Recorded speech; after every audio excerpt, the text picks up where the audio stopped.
नमस्कार साथियों। Booster series में आप सभी का पुनः स्वागत है।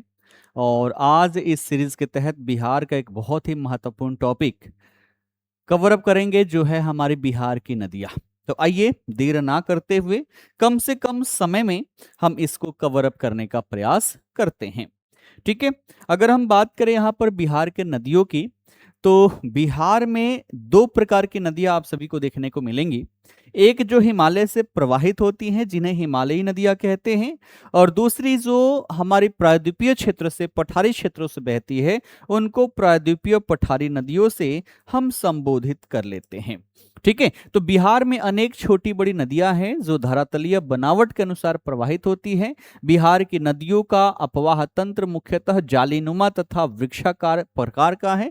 इसका कारण क्या है? तो यहाँ की स्थलाकृतियां, चूंकि मैदानी क्षेत्र है, यहाँ पर नदियों के पास ज्यादा शक्ति नहीं होती, तो जैसी वहां पर मार्ग मिलता है उसी मार्ग में बहने लग जाती है। और इसी कारण से यहाँ पर देखें तो उत्तर बिहार में बड़े स्तर पर आप सभी को गोखुर झीलों के निर्माण देखने को मिल जाएंगे। अब बात करें हिमालयी नदियों की विशेषता, तो ये सदा नीरा होती है, अर्थात इसमें वर्ष भर जल प्रवाह होते रहती है। उत्तर से दक्षिण की ओर प्रवाहित होती है। अधिकांश नदियां जो है वो बाढ़ लेकर आती है, इसी कारण से उत्तर बिहार की सबसे बड़ी समस्या है बाढ़ है। ठीक है। इनके जलोढ़ से उत्तर बिहार में उपजाऊ मैदान बने हुए हैं, आप सबको पता ही है। ठीक है। प्रमुख नदियों की बात कर ले हिमालयी नदियों में, तो गंगा, घाघरा, गंडक, बूढ़ी गंडक, बागमती, कमला, कोसी, महानंदा, ये सारी प्रमुख नदियां हैं। वहीं बात करें प्रायद्वीपीय पठारी नदियों की, तो ये वर्षा आधारित नदियां होती हैं, जिन्हें मौसमी नदियां भी हम कह लेते हैं। ये दक्षिण से उत्तर की ओर प्रवाहित होती है। अधिकांश नदियां अनुवर्ती या अपेक्षाकृत सीधी प्रकृति की होती हैं। बाढ़ की संभावनाएं कम होती है, नदियों में कम पानी होता है, इसलिए यहाँ पर सूखा की समस्या हमें देखने को मिल जाती है। और प्रमुख नदियों की बात करें, कर्मनासा, सोन, पुनपुन, फौल, है ना, फल्गु, किऊल, है ना, अजय, बटबाड़, ये सारी नदियां जो है ये हमारी प्रायद्वीपीय नदियां हो जाती हैं। अब इसमें सभी प्रमुख नदियों में अगर हम देखें, यूं कहें कि बिहार के अपवाह तंत्र के आधार, तो वो है गंगा नदी, जो कि बिहार की सबसे प्रमुख नदी है। इसकी कुल लंबाई 2525 किलोमीटर है, जो कि उत्तराखंड के गंगोत्री हिमनद से निकलती है। बिहार में बक्सर जिला के चौसा में ये प्रवेश करती है। बिहार में इसकी कुल लंबाई 445 किलोमीटर है, और आगे बढ़ते हुए पश्चिम बंगाल में ये प्रवेश करती है, कटिहार जिले से होते हुए। बात करें बिहार में, तो बिहार के 12 जिलों से ये प्रवाहित होती है। बक्सर, भोजपुर, सारण, पटना, वैशाली, समस्तीपुर, बेगूसराय, खगड़िया, लखीसराय, मुंगेर, भागलपुर और कटिहार। ठीक है। तो बक्सर में एंट्री करती है, और कटिहार से ये कहां चली जाती है? पश्चिम बंगाल चली जाती है। इसकी मुहाना बंगाल की खाड़ी है। इन 12 जिलों में सबसे ज्यादा ये पटना में प्रवाहित होती है, जहां पर इसकी लंबाई 99 किलोमीटर हो जाती है ना। अब बात करें इसमें उत्तर की ओर से आकर मिलने वाली नदियां, तो घाघरा, गंडक, बूढ़ी गंडक, बागमती, कमला बलान, कोसी और महानंदा जो है ये उत्तर की ओर से आकर इसमें मिलती है। और दक्षिण की ओर से आकर मिलने वाली नदियों में कर्मनासा, सोन, पुनपुन, फल्गु, किऊल, ये सारी नदियां आप सभी को देखने को मिल जाएगी। ठीक है। उसके बाद से यहां पर बात करें हिमालय की प्रमुख नदियां, तो इसमें पहली है हमारी कौन सी? घाघरा नदी, जिसे उत्तर प्रदेश में सरयू नदी के नाम से भी जाना जाता है। कुल लंबाई 1180 है, लेकिन बिहार में 83 किलोमीटर लंबी ये बहती है। ठीक है। उद्गम की बात करें तो तिब्बत का मानसरोवर क्षेत्र है, वहां से निकलती है, और बिहार में ये सिवान जिले में क्या करती है? प्रवेश करती है, गुठनी के पास। वहीं संगम की बात करें तो गंगा नदी से मिलेगी छपरा, सारण में, और जगह का नाम देखें तो रेविलगंज में जाकर ये गंगा नदी से मिल जाती है। राप्ती इसकी प्रमुख सहायक नदियां हैं। इन्हें सरयू, कर्णाली और गोगरा नदी के नाम से भी जाना जाता है। दूसरी प्रमुख नदी है गंडक नदी, जिसकी कुल लंबाई 630 किलोमीटर है, लेकिन बिहार में इसकी लंबाई 260 किलोमीटर है। यह नेपाल हिमालय में अन्नपूर्णा श्रेणी से निकलती है, और बिहार में जो पश्चिम चंपारण का वाल्मीकि नगर है, वहीं पर एक स्थान है भैंसालूटन, वहीं से ये बिहार में प्रवेश करती है, और अंततः सोनपुर, हाजीपुर के पास ये गंगा नदी में जाकर मिल जाती है। इनकी सहायक नदियों की बात करें तो काली गंडकी, त्रिशूली, ये इसकी प्रमुख सहायक नदियां हैं, और इसे इसे नारायणी, सप्तगंडकी और सालिग्रामी के नाम से भी जाना जाता है। अगली नदी यहां पर देखें तो अगली है यहां पर आपकी बूढ़ी गंडक। ठीक है, बूढ़ी गंडक तो कुल लंबाई 320 है, बिहार में लंबाई इसकी 320, क्योंकि ये निकलती बिहार से ही है। कहां से? तो पश्चिम चंपारण में जो सोमेश्वर श्रेणी है वहीं पर विशंबरपुर में चौतरवा चौर है, वहीं से निकलती है और बिहार में ही ये बहती है। ठीक है, बिहार में उद्गम प्रवाह की बात करें तो पश्चिम चंपारण, पूर्वी चंपारण, मुजफ्फरपुर, समस्तीपुर, बेगूसराय और खगड़िया जिलों से होकर ये बहती है और अंततः खगड़िया के पास ये गंगा नदी में जाकर मिल जाती है। प्रमुख सहायक नदियों की बात करें तो यहाँ पर मसान, बलोर, पंडई, ठीक है, उसके बाद सिकटा, तिलावे, तिऊर, धनौती और कोहरा, ये सब बूढ़ी गंडक की सहायक नदियां हो जाती है। फिर यहाँ पर देखिए बागमती नदी है, कुल लंबाई है 597 किलोमीटर, लेकिन बिहार में 394 किलोमीटर इसका लंबाई देखने को मिलेगा। उद्गम क्या है? तो नेपाल का महाभारत श्रेणी से निकलती है और बिहार में सीतामढ़ी जिले में ये प्रवेश करती है और सीतामढ़ी, दरभंगा, समस्तीपुर आदि जिलों में बहती है। संगम की बात के अंततः कमला से मिलकर ये कोसी नदी में जाकर मिल जाती है। प्रमुख सहायक नदियों में देखें तो लाल बकेया, लखनदेई है ना, मनुष्मरा, अधवारा समूह है ना, विष्णुमती, ये सारी इसके क्या है? प्रमुख सहायक नदियां हैं। ठीक है, क्लियर। काठमांडू और पशुपतिनाथ इसी के तट पर स्थित हैं, ध्यान रखिएगा। ठीक, अगला अगर नदी की बात कर ले तो अगला नदी है हमारी कमला नदी, है ना। कुल लंबाई है 328 किलोमीटर, लेकिन बिहार में 120 किलोमीटर इसकी लंबाई देखने को मिलेगी। उद्गम नेपाल के महाभारत श्रेणी से, बिहार में मधुबनी के जयनगर में ये प्रवेश करती है और इसका संगम देखें तो बदला घाट जो है ना, बदला घाट बागमती नदी में जाकर ये मिल जाती है। प्रमुख सहायक नदियों की बात करें तो सोनी, बैची और तिलुआ, ये क्या है? इसकी प्रमुख सहायक नदियां हैं।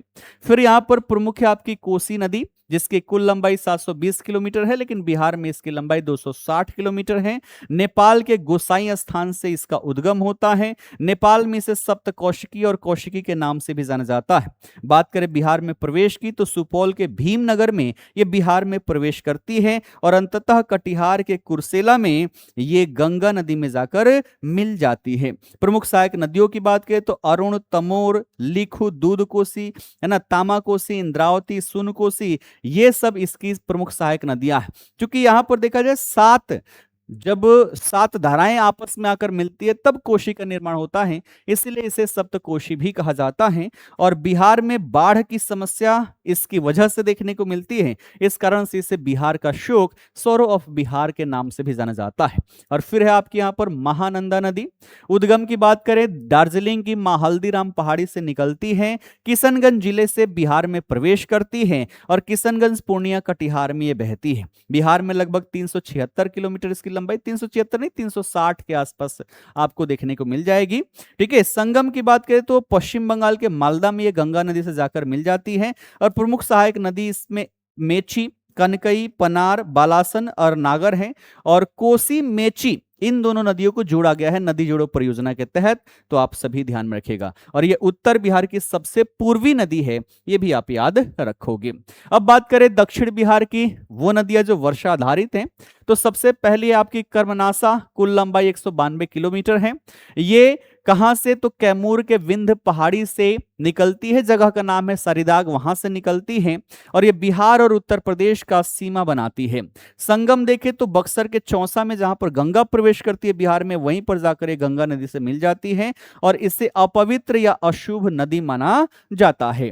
फिर है आपके यहां पर सोन नदी, लंबाई 780 किलोमीटर, लेकिन बिहार में 202 किलोमीटर ये बहती है ना। उद्गम की बात करें तो मध्य प्रदेश में अमरकंटक की पहाड़ी से निकलती है, मैकाल पर्वत है ना, मैकाल श्रेणी है, वहां से निकलती है और बिहार के रोहतास जिले में प्रवेश करती है। संगम की बात करें मनेर और दानापुर के पास ये गंगा नदी से मिल जाती है। बात करें प्रमुख सहायक नदियों की तो रिहंद, कनहर, उत्तरी कोयल इसकी प्रमुख सहायक नदियां हैं। और अगर हम बात करें इंद्रपुरी बैराज की, है ना, इंद्रपुरी बैराज, तो इंद्रपुरी बैराज जो बनी हुई है वो इसी सोन नदी पर बनी हुई है।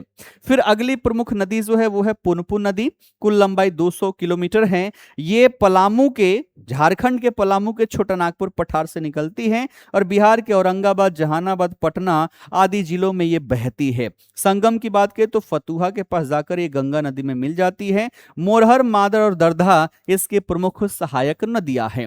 फिर है आपकी फल्गु नदी, कुल लंबाई है 235 किलोमीटर, है ना। निरंजना, जिसे लीलाजन भी कहा जाता है, और मोहाना, इन दोनों नदियों के मिलने से गया जी से इसका निर्माण होता है ना। और ये निरंजना नदी वही नदी है जहां पर गौतम बुद्ध को ज्ञान की प्राप्ति हुई थी।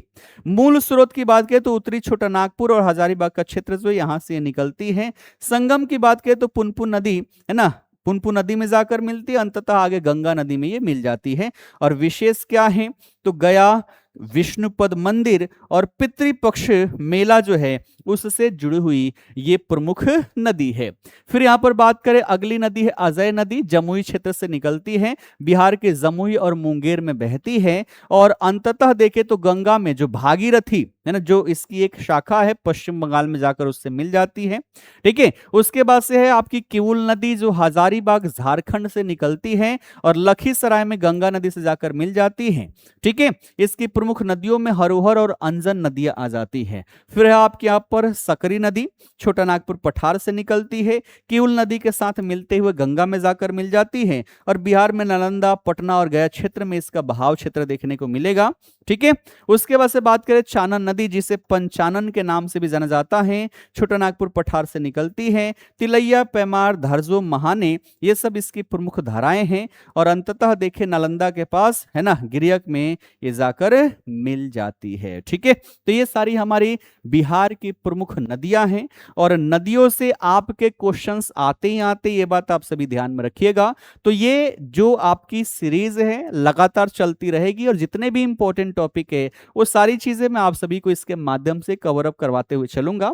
बाकी अगर आप डिटेल में पढ़ना चाहते हैं तो हमारी अभी बैच शुरू हुई है बिहार पुलिस के लिए। किसके लिए? तो बिहार पुलिस के लिए बैच शुरू हो चुकी है। बैच का नाम है जाबाज बैच। तो आप सभी इससे जुड़कर आप बिहार पुलिस की तैयारी कर पाओगे। और एक है हमारी पराक्रम बैच। कौन सी? पराक्रम बैच। पराक्रम बैच जो है ये बिहार दरोगा के लिए है। किसके लिए है? बिहार दरोगा के लिए है। तो आप इससे जुड़कर अपनी दरोगा की पूर्णतः तैयारी यहां पर कर पाएंगे। बाकी सेशन आप सभी को कैसा लगा आप सभी कमेंट बॉक्स में अवश्य बताना। और अगला टॉपिक आप कौन सा कवर अप करना चाहते हैं ये भी कमेंट में आप सभी अवश्य बताना। फिलहाल के लिए आप सभी का बहुत बहुत धन्यवाद।